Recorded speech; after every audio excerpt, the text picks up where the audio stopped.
Alors, je vous parle. Moi, je suis à la retraite, mais je suis toujours photographe. Je suis pas du tout à la retraite, en fait, même si j'ai l'âge d'être à la retraite. J'ai croisé un retraité de 72 ans cet après-midi. Mais bon, c'est pas des métiers, franchement, où on s'arrête. Moi, je m'arrêterai quand je mourrai, et puis c'est tout. Et donc là, oui, je suis dans Photoshop Beta, mais ça marche avec n'importe quel Photoshop. Enfin, un Photoshop récent, on va dire.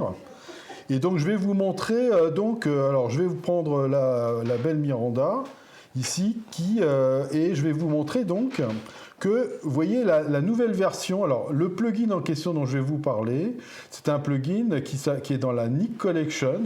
La Nik Collection, à la base, c'était des gars de, je crois, Nikon, c'est ça, c'était Nikon à la base. Il me semble bien. Oui, alors, pour la Nik Collection, en fait, ça vient donc de Nikon Capture.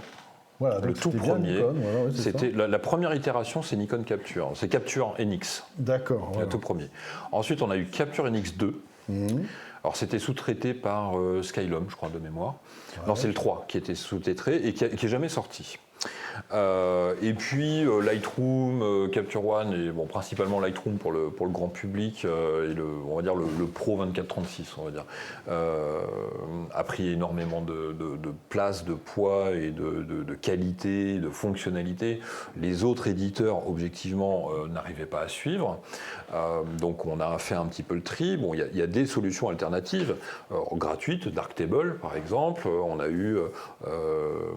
avait Capture One qui au fur et à mesure a comblé, était d'abord sur un pendant un peu différent en termes d'état d'esprit de travail, et puis qui se sont rapprochés. Aujourd'hui, si on prend l'ensemble des outils et dans Capture One et dans Lightroom, on est quand même sur deux outils assez proches dans leur capacité générale. Après, c'est plus qui a un écosystème, c'est sur les écosystèmes et les à côté qu'on va voir la différence, mais on va dire que le noyau, à 80%, dans la philosophie, est proche. Sauf pour les calques dans Photoshop. Oui, bon, ça, justement, on va en parler. Oui. Bref, donc, on a eu... Et donc Nikon a un peu lâché l'affaire, parce que le sous-traitant n'arrivait pas à amener un truc du même niveau. Mais il y avait une caractéristique qui était très très puissante dans Capture NX, c'était le U-Point. Voilà. Et ça, c'est vrai que les masquages U-Point étaient je vais vous en montrer incroyables. Un. Ça a été racheté par Google. Donc ça a été la Google Suite. En fait, ils voulaient racheter les U-Point. Ils voulaient racheter les U-Point pour foutre en fait dans les téléphones. D'accord. Et puis ils l'ont revendu. Pendant longtemps, ça a été gratuit. Ça a été gratuit et ils ont revendu la techno d'ailleurs pour 1 euro symbolique à DxO. Ah carrément, à 1 euro, ah oui, d'accord. Et donc parce DxO que là, DxO, ils ne vous le vendront pas à 1 euro. Non. Et DxO a racheté donc en gros le moteur et a commencé à l'intégrer dans son logiciel. Et c'est là où ils ont commencé à faire la suite, ils ont continué la suite, c'est eux qui la gèrent, et puis à intégrer le système dans leurs propres applications. D'accord, voilà. Donc maintenant, c'est devenu assez sérieux. C'est très très costaud. C'est du beau. Alors justement, vous avez donc dans la fameuse Nik Collection, vous avez donc plein de filtres. Et donc dans la dernière version qui s'appelle 8.3, maintenant ce qu'on peut faire, c'est qu'on peut avoir chacun des plugins dans un panneau ici, vous voyez. Là, j'ai des panneaux, j'ai S pour Silver Effect, je clique dessus, et là, vous voyez, je vois apparaître Nik 8 Silver Effect. Ça, c'est le plugin pour le noir et blanc. Et je peux l'ouvrir directement depuis donc des panneaux, ce qui est, à mon avis, plus intéressant. Et éventuellement, si vous voulez appliquer des choses que vous avez fait déjà, vous pouvez retrouver, appliquer l'un des pré-réglages favoris, appliquer l'un des pré-réglages favoris. Vous voyez, moi, c'est mon pré-réglage favori, s'appelle noir, peu de détails, et c'est ce que je vais vous montrer, mais je vais passer par ouvrir. Donc je vais cliquer sur ouvrir. Là, il va me dire que attention, parce que Photoshop ne marche plus tant que la Nik Collection existe. Voilà. Et là, je vais donc revenir sur une valeur. Alors, je vais redescendre un petit peu, voilà, comme ça, pour avoir la totalité de l'image. Voilà, très bien. Donc maintenant, ça s'articule de cette manière-là. À gauche, vous allez avoir des tas de réglages prédéfinis. Donc, il vous propose des tas de noir et blanc très différents. Vous pouvez créer les vôtres, on va le voir. Et sur la droite, vous pouvez modifier ces pré-réglages. Alors, vous voyez que si, par exemple, je prends des pré-réglages classiques, vous voyez, je clique sur classique, bah ici, vous voyez, je vais avoir des pré-réglages et je peux les voir, vous voyez, en permanence. Donc, vous voyez, il y en a plein. Je peux regarder sur ces pré-réglages. Ça fait longtemps que ça existe. Oui, bien sûr. Donc, c'est la manière dont c'est organisé, c'est ça. C'est, d'un côté, il vous propose des solutions toutes faites. De l'autre côté, ou des points de départ aussi.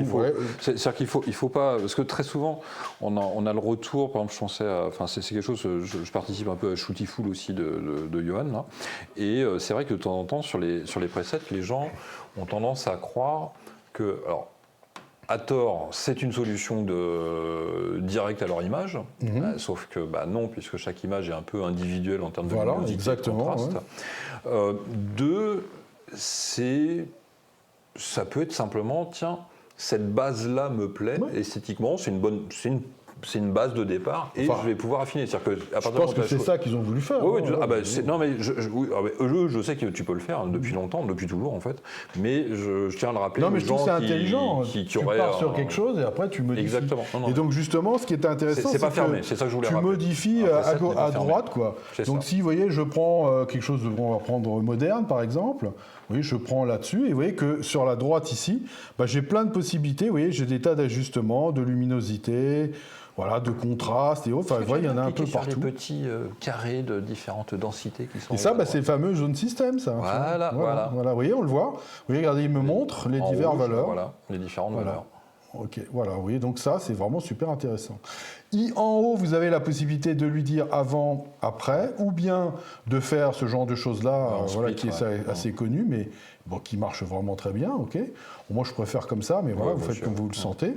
Et puis donc, c'est là où je voulais en venir. Vous pouvez avoir vos propres réglages à vous. Vous voyez que là, j'ai un réglage que moi j'utilise énormément, qui est celui-là, et qui, vous voyez, va déjà donner quelque chose qui va être déjà un petit peu comme je l'aime, c'est-à-dire un petit peu de dream, un peu rêve, un peu etc. Où on va cacher pas mal de valeurs et on va en révéler d'autres. Tu n'as pas changé tes verres de lunettes, non? Non, mais j'aime bien moi ces genres de choses-là. Bon, et sur la partie là, vous voyez, regardez, j'ai tous les réglages que j'ai utilisés. Alors évidemment, ce qui est très intéressant, c'est que quand vous avez plein de réglages, vous les faites une bonne fois pour toutes, et puis en bas, vous voyez, vous avez enregistré le pré-réglage, et ça vient s'installer dans Personnel. Vous pouvez après lui donner un autre nom. Vous voyez que j'en ai plein en dessous.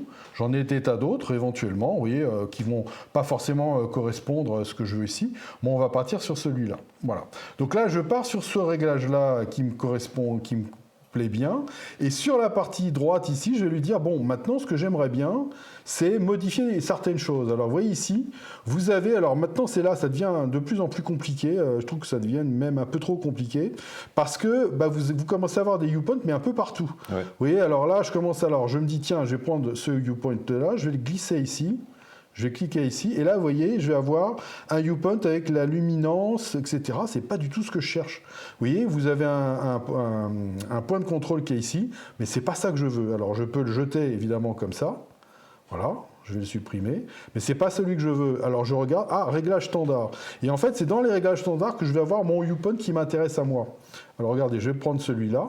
Alors vous avez la possibilité de faire des tas d'autres réglages qui sont du même genre. Je prends le viewpoint parce qu'à mon avis, c'est le plus intéressant. Je vais cliquer ici. Voilà. Et là, vous voyez, je vais avoir tout un tas de réglages qui sont super intéressants. Ce que je vais faire, c'est que je vais réduire ma base en me disant, voilà, je voudrais travailler là-dessus. Je vais me mettre sur la luminosité, par exemple, et je vais tirer ma luminosité. Et vous voyez, regardez, ça va tirer la luminosité, c'est-à-dire que le nu va être plus clair, mais que lui. Et comment je fais pour savoir si c'est le cas? Et bien regardez, quand j'ai mon point de contrôle ici, à côté là, ça ne se voit pas très bien, mais il y a un petit symbole qui vous montre exactement. Quand c'est clair, quand c'est blanc, c'est comme les masques. En fait, le réglage est appliqué. Quand c'est noir, il n'est pas appliqué. Vous pouvez commencer à le réduire un peu, à faire comme vous le sentez, vous voyez. Et vous voyez que j'obtiens quand même quelque chose très rapidement qui est intéressant. Déplace-le, juste pour que les gens voient comment il réagit en temps réel. Ah oui, non, il réagit vraiment super bien. Vraiment. Voilà, on voit bien. Voilà, vous voyez, vous avez vraiment... je peux le rendre un petit peu plus intéressant, voilà, vous voyez. Et vous voyez que là, si je me mets sur cette valeur ou si je me mets sur cette valeur-là, vous voyez, je vais le remettre sans le masque. La détection, elle est monstrueuse. Vous voyez, regardez, j'ai vraiment quelque chose qui marche super bien. Voilà, vraiment, c'est impressionnant. Alors, mais donc ce système a quand même à peu près 20 ans, je pense. Oui, la technologie des U-Punch, je ne l'ai jamais vue ailleurs. Je crois que personne n'a jamais réussi à la refaire. Je crois que les gars qui ont fait elle est ça, propriétaire. Et vraiment, ils sont les seuls à savoir faire ça. Ouais. Et franchement, je trouve que c'est plutôt assez bien. Voilà. Le Capture Moi, NX, j'aime il bien. est sorti avec lequel? Le D2, D2, D2X, un truc comme ça? Ouais, D2X, ouais. Donc ça date un peu, quoi. Ah oui, ça date un peu. Ouais. Alors là, vous voyez, on peut faire ça. Si vous n'avez pas envie, moi je vais vous montrer plutôt dans Photoshop parce que je trouve que c'est plus précis. Mais vous voyez, regardez, dans point de contrôle 2, je peux cliquer sur la petite poubelle, virer ça. Je vais prendre ça comme valeur par défaut. Je trouve que l'ensemble me convient bien pour démarrer et je vais lui demander d'appliquer cette valeur-là. Vous allez voir que SilverFX a un énorme avantage, c'est qu'il vous met un calque par-dessus. Vous voyez, donc super. Donc pas de problème, j'ai toujours mon calque en dessous. Parfait. Et donc, c'est assez récent. Avant, je faisais tout dans le Capture NX, mais maintenant, je le fais beaucoup moins parce que j'ai les fameux IA, la fameuse intelligence artificielle, qui est quand même nettement meilleure. Regardez, je vais lui demander de faire une sélection du sujet. Il va me sélectionner mon sujet, mais évidemment, personne ne fera mieux que ça. Hein. Là, je suis vraiment pile dessus. Sinon, tu peux le faire dans Capture One. Tu peux le faire dans... c'est la même intelligence artificielle. Non, celle de Capture One est beaucoup mieux, évidemment. Ouais, mais alors ça, voilà. Vous voyez, je vais aller prendre un élément, je vais le positionner par-dessus. Et puis je vais lui dire que j'aimerais bien éventuellement éclaircir. Et je vais dire je voudrais que mon nu soit plus clair comme ça. Voilà, je veux que ce soit comme ça. Parfait. Sauf que mes cheveux, je les aime pas trop. Je les voudrais un peu plus foncés. Oui, je trouve qu'ils sont trop clairs les cheveux. Voilà. Donc je pourrais foutre en l'air. Sinon, sur Capture One, tu as un filtre cheveux. Non, mais non. Moi, un calque cheveux. Non, il n'y a pas. Regardez, ici j'ai un masque. Et qu'est-ce que je vais faire? Je vais lui dire que je voudrais non pas foutre en l'air ce masque-là, parce que je le trouve très bien.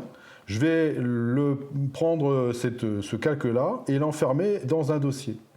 Donc le dossier, il se trouve en bas. Vous voyez, alors là, j'ai du mal parce qu'il y a la capture vidéo. Mais enfin, en gros, il y a un masque. Je ne sais pas si je peux faire comme ça. Je peux faire un nouveau groupe. Ouais, je peux faire un nouveau groupe. Voilà, je vais donc faire un groupe. Voilà, et je vais glisser le masque, le calque dans mon groupe. Voilà, vous voyez, je l'ai glissé. L'intérêt de ça, c'est que maintenant que j'ai un groupe, c'est rien d'autre qu'un dossier. Ce dossier-là, je vais pouvoir lui rajouter un masque. Donc, je vais prendre mon masque qui est ici, je vais lui rajouter un masque. Et donc, maintenant, je peux prendre mon pinceau. Ici, je vais lui mettre, par exemple, 50%. Voilà, ça pourrait être pas mal, 50%. Et je vais venir peindre. Alors, je vais mettre une brosse un petit peu plus grande et je vais venir peindre ici pour en enlever un peu. Voilà, très bien. Et vous voyez que ce que je fais, je suis en train de masquer sur le masque qui est là, mais sans toucher à ce masque-là, vous voyez. Donc ça, c'est vraiment très bien. Je touche le masque par-dessus, ce qui fait que comme ça, je peux avoir mes cheveux qui vont être plus foncés. Vous voyez, regardez, avant, après. Oui. Donc, vous voyez, c'est quand même vraiment hyper impressionnant la vitesse à laquelle vous pouvez faire ça. Et surtout, ce que j'adore, moi, c'est que c'est extrêmement précis, quoi.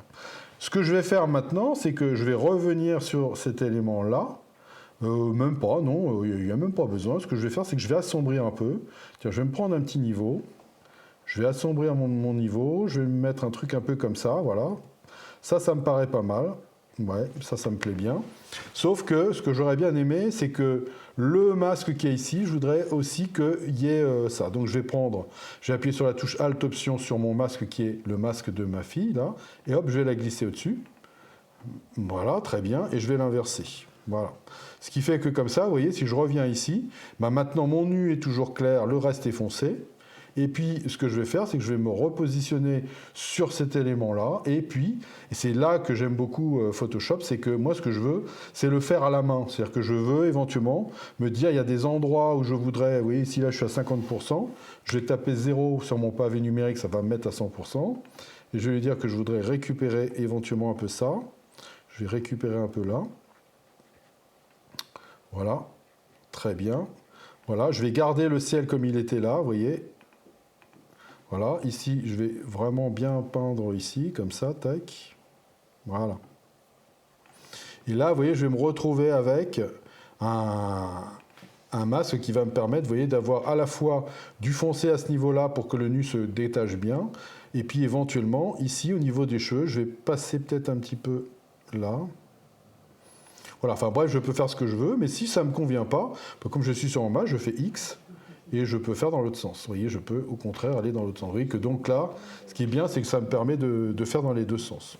Et puis s'il y avait un endroit ici où je voulais éventuellement être plus clair, eh ben, je reviens sur la position ici, je remets un petit niveau, j'éclaircis éventuellement un petit peu, je regarde un petit peu qu'est-ce que ça me donne.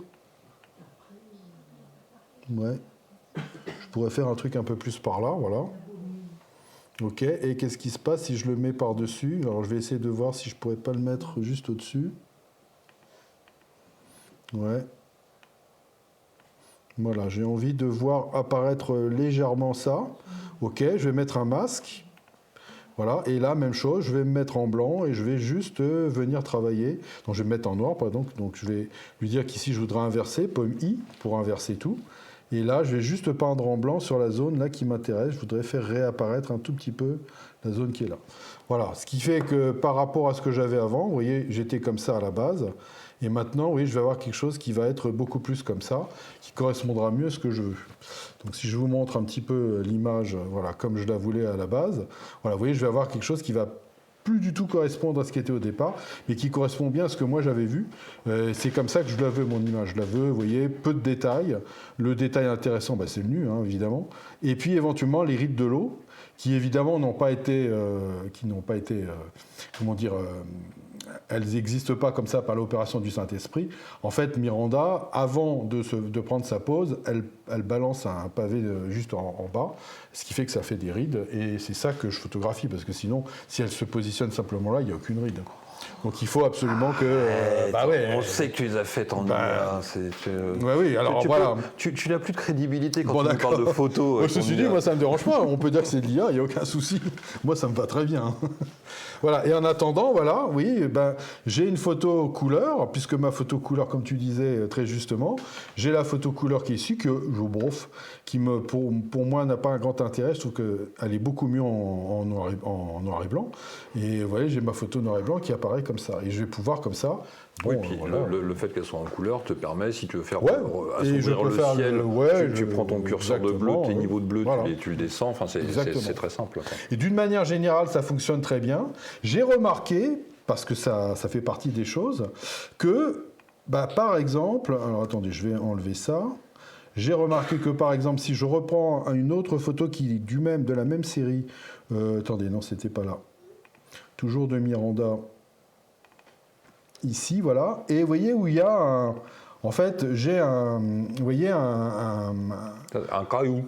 Ouais, c'est ça, une grosse montagne orange. Si je passe par le noir et blanc de Photoshop, parce qu'on pourrait très bien passer par le noir et blanc de Photoshop, vous voyez ici, vous avez la possibilité de travailler par le noir et blanc de Photoshop, et là, vous avez des curseurs, et vous pouvez éclaircir et assombrir. Mais regardez comme c'est laid. Alors ça, c'est uniquement quand c'est gris, quand c'est orange. Je ne sais pas pourquoi. L'orange, ça lui plaît vraiment pas. Et je trouve que c'est très moche. Ouais. Ça fait des sortes d'aplats. C'est très très moche. Alors que si à la place de ça, je passe par mon petit filtre miraculeux. Alors attendez, je vais passer par là. Vous voyez, je repasse par... donc je vais double-cliquer sur l'un pour voir ça. Je vais repasser par Silver Effect. Ouvrir. Voilà. Je vais passer par mes réglages à moi éventuellement, mais ça peut être des réglages autres. Et je vais avoir tout de suite des tas de solutions. Par exemple, celle-là, elle me plaît bien. J'aime bien la manière dont c'est fait, ça. Et je vais garder que la partie là. Je vais garder que ça et je vais faire un autre noir et blanc sur l'autre partie. Vous voyez, je pourrais monter plusieurs réglages de FX en disant, je vais prendre ça, je vais faire une application sur celui-là. Bon, je vous passe la suite, vous avez compris l'idée. Là, je ferai un masque à la moitié, et puis je referai un deuxième élément, et je pourrai monter un deuxième effet là-dessus, et ainsi de suite. Et je pourrais éventuellement prendre la partie noir et blanc de Photoshop pour la partie qui est là, qui peut être, elle, intéressante. Vous voyez que si ici, je prenais la partie noir et blanc ici, je pourrais peut-être avoir quelque chose de plus intéressant en bougeant par là, en faisant des trucs, vous voyez, par là, qui sont qui pourrait être assez intéressant. Et puis le haut, j'irai prendre la partie qui est là, donc je mettrai un masque et je ne prendrai que le haut qui est là. Oui, tu le fais en dégradé ou en sélection. Donc vous voyez, ça peut vraiment être très intéressant de passer par à la fois Photoshop et par Silver Effect. Je ne vous cache pas que je trouve que Silver Effect n'a pas de défaut. Je trouve que c'est vraiment une application géniale. Ça marche super bien.